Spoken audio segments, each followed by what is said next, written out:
The Gundam series is one of the most influential franchises out there when it comes down to the mecha genre of anime.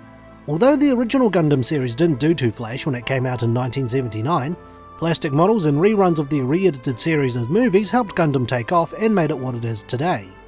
The older generation grew up with famous pilots such as Amuro Ray, Camille Bidan, Judo Ashita and Sharaz Noble, to later generations like Domon Kashu, Hiro Yui, Kiro Yamato, Tristan, Setsuna F. Sae, and more recently, Vanaja Lynx and Mikatsuki August.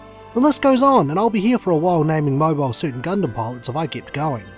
Today we're going to focus on a game featuring a bunch of suits from the series, but only one of the characters in the list I've mentioned.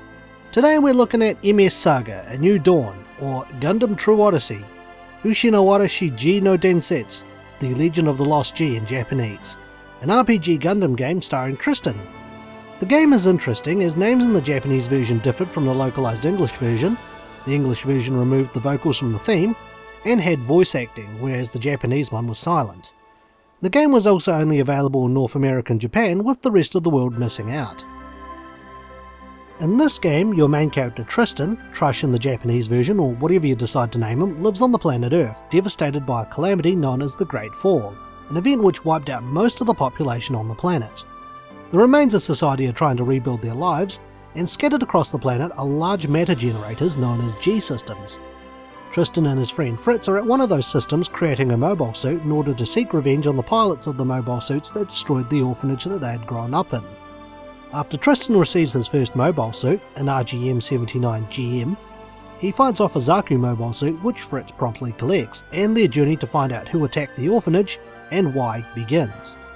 Along the way, Tristan and Fritz meets Aeon, or Aeon as some people call her in the game, a young girl suffering from amnesia, as well as other characters as they travel the world fighting against the Dark Alliance. But is the game any good? Find out in The Good. I do like how approachable the game is. You don't have to necessarily know anything about the Gundam series to get right into MS Saga, but if you know your way around Universal Century Gundam, you'll pick up on wee tidbits such as why there's a giant hole where Sydney, Australia used to be.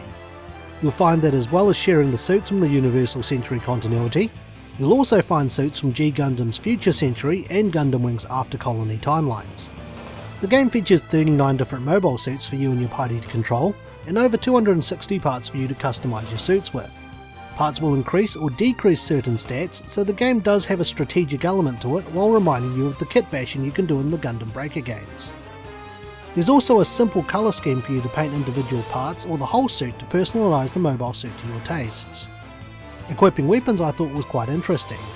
Each suit has a grid, and the items that you can equip take up space in that grid, so there's a lot of organising and shifting around to get an ideal setup.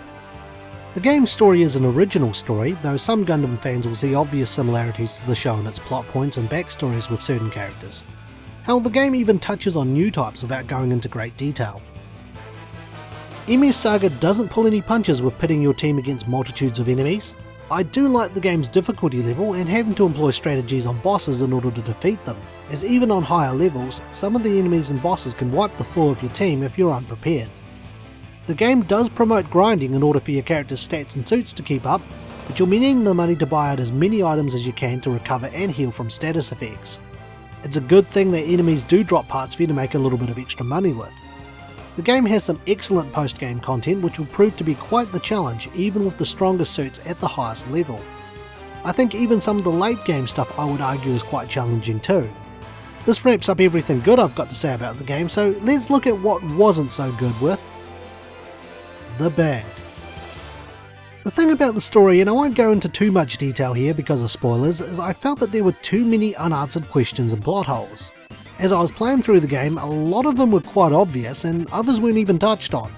I mean, you have a main character with two different coloured eyes, you'd think they'd have an explanation for that because it's an unusual feature, and in a lot of cases that means that they're hiding something, or characters are just after them because of some unknown powers, but nope.